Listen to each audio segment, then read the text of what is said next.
Hello, everyone. Welcome again to another Teacher Joseph podcast.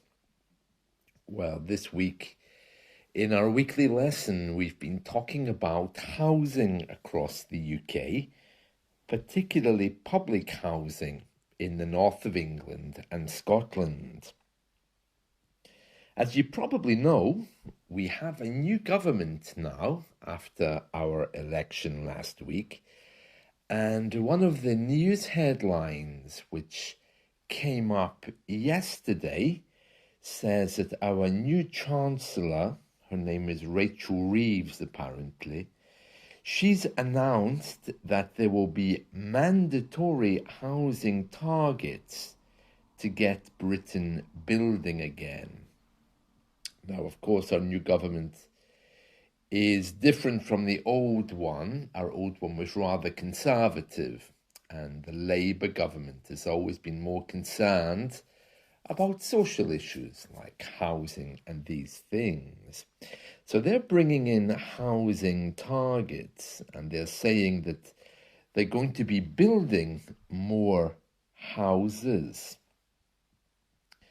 Now, what that looks like remains to be seen, but, well, public housing is public housing, so it looks like they're going to be building houses, but I'm not sure if we can call it council housing in the same way as we recognize the ones that I was talking about in my weekly lesson. So we're going to read through an article and see what it says. So the government has promised to build 1.5 million homes over the next 5 years as pledged in their manifesto. So a pledge is a promise. To pledge is to promise. And they're saying here that they're going to deliver on this target. And they're going to restore mandatory house building targets, but they're not saying exactly what that is. And they'll be supplying local government with 300 additional planning officers across the UK. Now, this is very interesting because, of course, the Scottish government and indeed the local governments around the north of England and the UK have full responsibility for government housing. So does this mean that there's going to be houses built by the central government, which will sit alongside the local government? Or does it mean that the local governments are going to be given the power and authority to look after these new houses?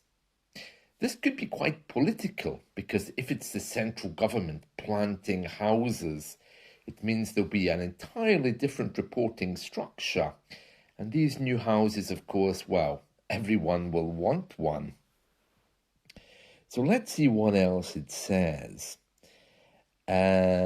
She's not really giving much information here, but she says the government has already started work to build 14,000 new homes across deprived areas such as Liverpool, Worcester, and Langley Sutton Coalfield. These are some areas around the UK which are rather impoverished.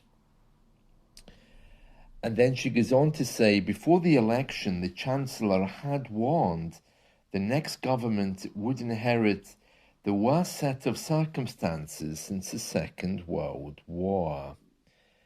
And she's talking about figures here and a new budget, but there's nothing really concrete here to say what these houses will be like or how they're going to sit alongside our current public housing, our council housing.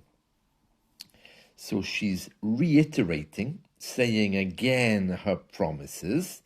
Let's look at a different article This one being from our newspaper, The Independent, to see what she's saying. Okay, so it's the same kind of things. They'll publish a national policy on house building. They will set up a team of experts to accelerate housing sites. They will appoint 300 planning officers across the country. And then it goes on to say, today's announcement is very positive, yada yada. But there's nothing concrete here.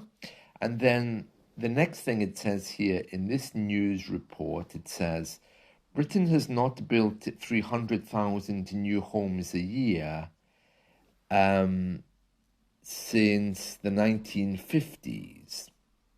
And so this is a very big project. Yeah, so in the 1950s, of course, they were still building these council estates. Yeah, so it's very unclear what this is going to look like, because if the central government build these houses, that might imply that they will somehow be responsible for them on a national basis, which means that you might pay your rent to the central government, because all of our local housing is operated by the local governments. They come and they do the repairs and everything else. So are they building houses to be maintained by the local government? Will these houses be maintained by the central government bypassing the local government? And then there's the question, well, if they're going to be modern and new, is this to gather support for the central government rather than our local governments in the four nations? You see where it all gets very confusing. We have these four nations.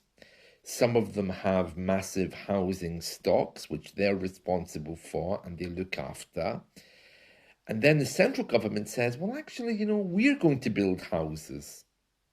So I'm really unclear on what that's going to look like, because many of our local governments are operated by political parties which have nothing to do with the central government. So I don't know. And then there's the question of the environment and will it all be green and everything else. So I don't know how they're going to handle that. Can they just come to a place like Scotland and say, okay, we're building houses, that's it? It doesn't sound very, very well planned, does it? But I'll keep you up to date as I hear more information. I mean, I do know that the central government also have planned to move the central government, at least bits of it anyway, all around the UK, so that the UK looks less like four nations and more like one nation.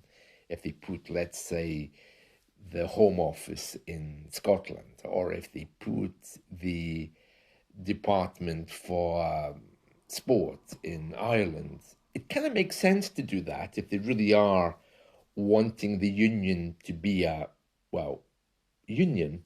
But there's not enough details here to know what they're actually planning. So I'll be very interested to hear. I mean, can they just come along and say, oh, by the way, you have your council houses, but, well, we're building, so do what you want. Interesting, isn't it? So, yeah, so there will be 1.5 million new homes, and there's also some reference here that these homes will be able to be purchased by young people. They've said we need new homes which young people can buy.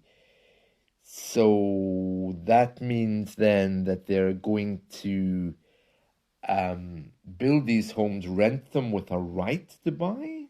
Is that right? Again, not much information here to go on, but it will certainly change the face of our local governments if they do build them and try to maintain them from London. Interesting. Although they're saying here that It's the biggest project since the 1950s. In the 1950s, it was, of course, the central government who built everything. It's not actually accurate, that, because the local governments around here are still building council houses. I'm not clear on how many they built. I don't have figures for you, but they do still build them. So again, we're looking at this issue where you have the UK government looking at everything as one country, you have four nations doing their own thing, and then you have me scratching my head thinking, well, is this the central government building houses? Are they empowering the local government to do it, or what's next? And when I say the local government, of course, I mean one of the four governments, Scotland, Northern Ireland, Wales, and, well, England's operated by the central government anyway. So all kinds of questions, and as usual in politics, no answers. Well, that's it from me today. I hope you've enjoyed the news stories there. Very strange, though. Who knows? I mean, it's like different bits of the country are like trees growing in different directions, and the central government is there saying, you know what, well, we'll just take bits of this tree and do what we want with it. So who knows? That's it from me. I'll see you all soon. Bye.